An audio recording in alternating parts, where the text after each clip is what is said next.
welcome back to My Cupcake Addiction. Today I've teamed up with the lovely Jen from Cookies, Cupcakes and Cardio, and we've come together to create this awesome rainbow Skittles cake.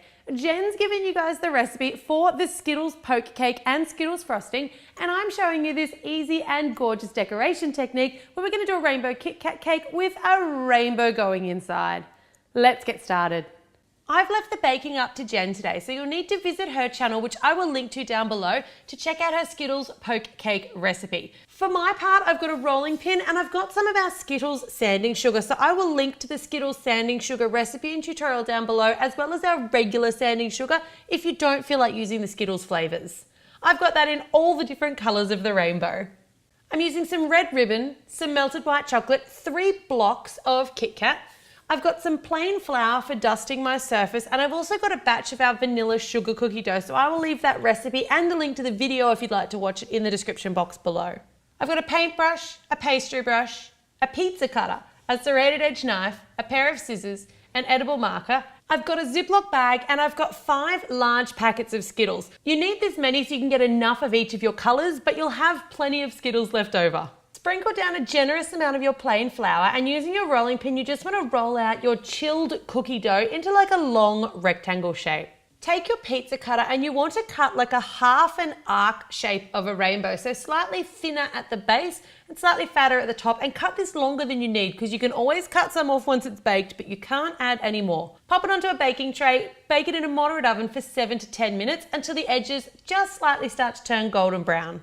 Once it's completely cooled, you can pick it up and just size it up against the side of your cake. You don't want it to be too long or to be too top heavy, so I'm going to cut mine off about here so that it comes down quite a bit shorter in the cake. Make the cut using your serrated edge knife. Take your pastry brush and your white chocolate, and you want to brush both sides, the bottom 3 inches of the cookie, and then all the way over the back. We're doing this because it's actually going to make the cookie watertight and it's not going to absorb moisture from the cake, making it soggy. Now you want to use your edible marker, and I just marked out sort of even intervals along the way. So I've got 7 colors, I need 7 lines. So I want to make sure that I kind of keep each color about the same width. To apply my standing sugar, I started with a paintbrush and just painted a little section and then placed the sanding sugar on top, kind of sprinkled it, but this actually proved a bit problematic because my chocolate was drying too fast. So I switched to the Ziploc bag method. So put some white chocolate in the Ziploc bag and snip off a very fine tip. And rather than painting it on with a paintbrush, squirt on some of that white chocolate using your Ziploc bag.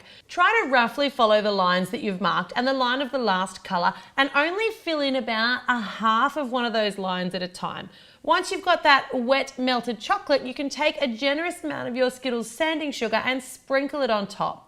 Once you've got it all the way on top, just use your knife to trim down the back edge, and that will leave you a nice straight edge for your next color. So I'm just sort of moving away any extras. Wait for that sanding sugar to completely dry before tapping off any excess. For my darker colors, I used a piece of paper to sort of protect the colors underneath so that I wasn't getting a ton of green in my blue sprinkles and I wasn't getting a ton of blue in my pink.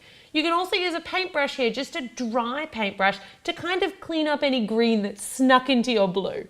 Repeat this with all the colors of your rainbow, and this is essentially making our little rainbow sugar cookie. You can use sanding sugar, you can use Skittles sanding sugar, or you can use just regular sprinkles here. You could also just paint on the colors with different colored candy melts, or you could cut strips of fondant. There's a ton of options. If you've never made a Kit Kat cake before, the best way to separate your Kit Kat fingers is to cut them in 2s. If you try to break them, they have a tendency to break a little bit rough, but if you cut them, they stay nice and neat, and they're really nice and neat to put together around the cake.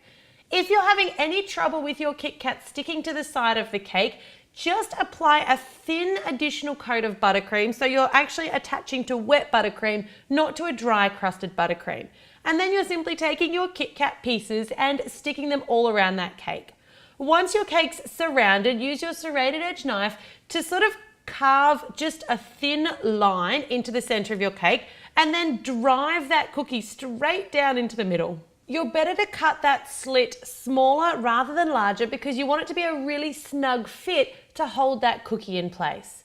Now, once your cookie's in place, you want to take one of each of your Skittle colors and place it at the base of the rainbow at the line of the color that it corresponds to. So your red Skittle goes down below the red line, etc., etc.